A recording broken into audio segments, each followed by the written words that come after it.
Salut tout le monde, j'espère que vous allez bien et soyez les bienvenus à la croisée des chemins. Et aujourd'hui, je vais compter sur vous les amis. À chaque fois que je sors une vidéo pour parler du fait que notre société n'est pas spécialement en très bon état, je me prends des commentaires au mieux idiots, au pire malveillants, pour me dire non mais il n'y aura pas un effondrement, hein.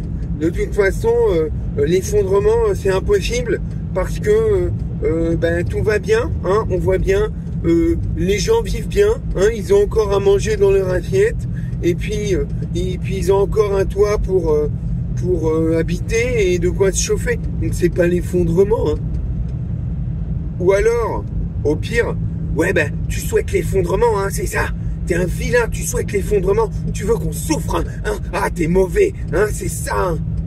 Donc je compte sur vous aujourd'hui, à toutes les personnes qui ont un minimum de jugeote et qui ne s'enferment pas dans un confort intellectuel en se disant bon, je vais éviter de penser à ça, comme ça va m'éviter de devoir changer et de devoir me préparer. Parce que oui, c'est quelque chose de dur de travailler à se préparer, d'essayer de faire en sorte que l'avenir pour nos enfants soit un tout petit peu meilleur. Et donc aujourd'hui, je vais prendre un journal très complotiste, hein, terriblement complotiste.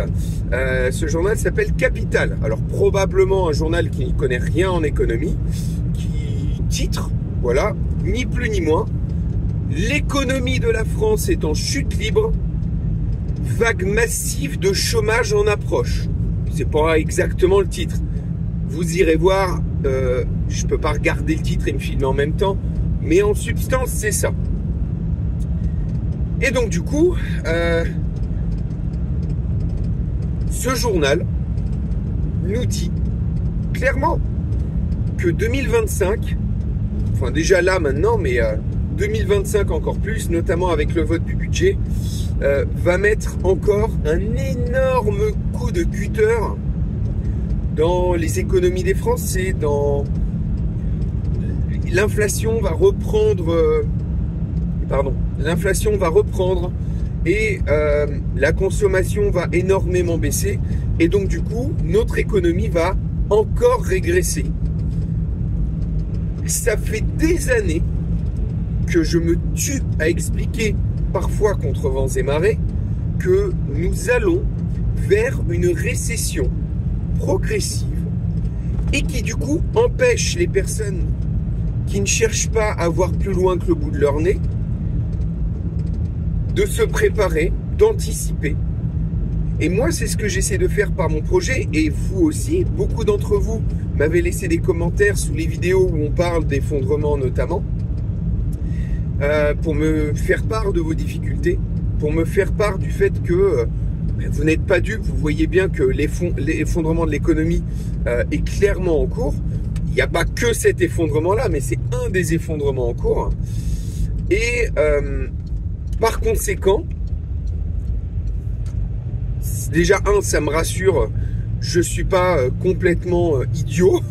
Il y a, quand un journal comme Capital, qui est en fait, c'est une boussole, un baromètre de l'économie en France notamment, titre ça, on se dit, bon, ils doivent être quand même à peu près dans le vrai, ils savent à peu près de quoi ils parlent.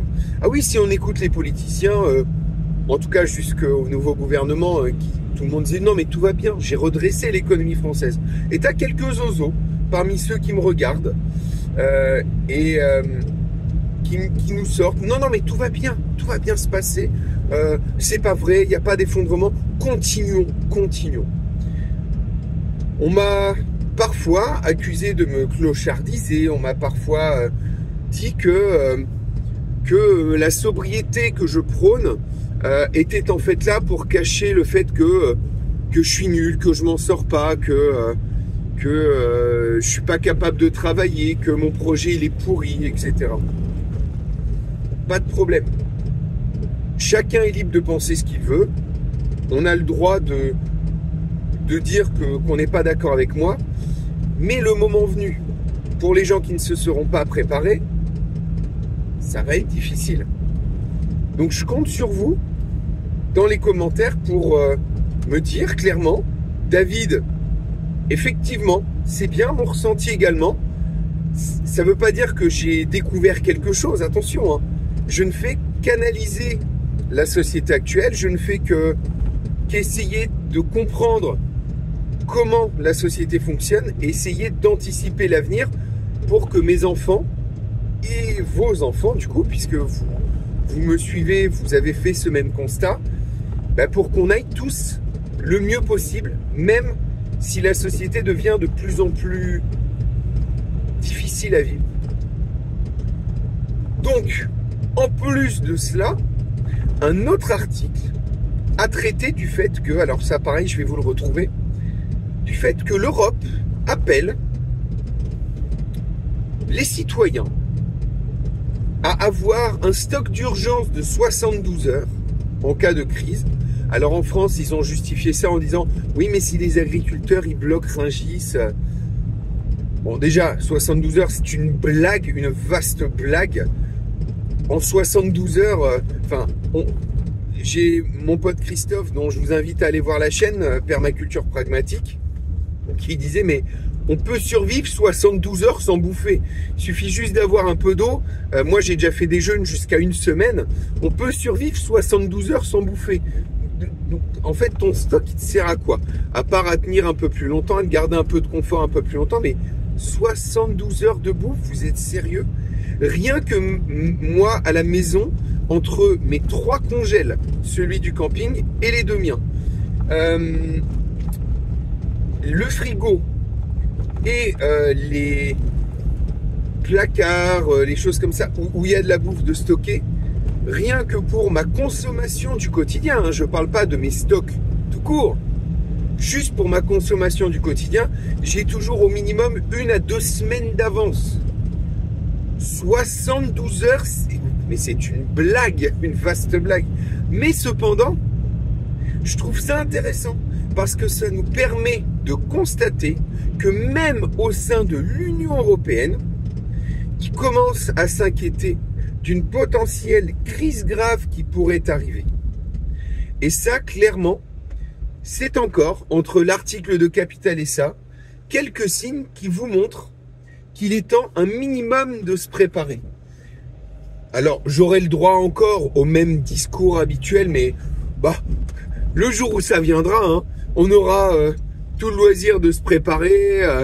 C'est bon, hein, de toute façon, moi je suis prêt, dans ma tête je suis prêt, donc tout va bien. Je ne crois pas. C'est un petit peu facile de croire qu'au dernier moment, on peut se préparer.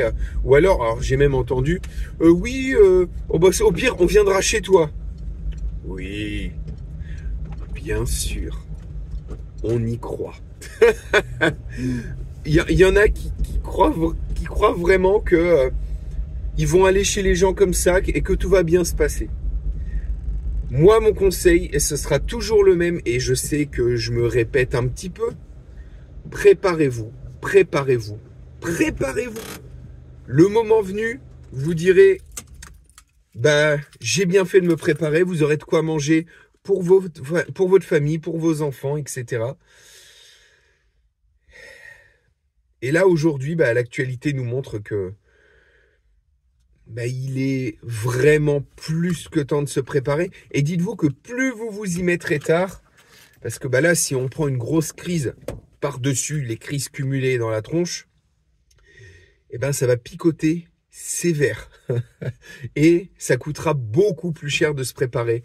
Et franchement, ce sera, à mon avis, beaucoup trop tard. Suivez mes conseils, suivez pas forcément que mes conseils. Il y a plein de gens qui en parlent. Écoutez votre bon sens, portez-vous bien et à très bientôt à la croisée des chemins. Salut tout le monde.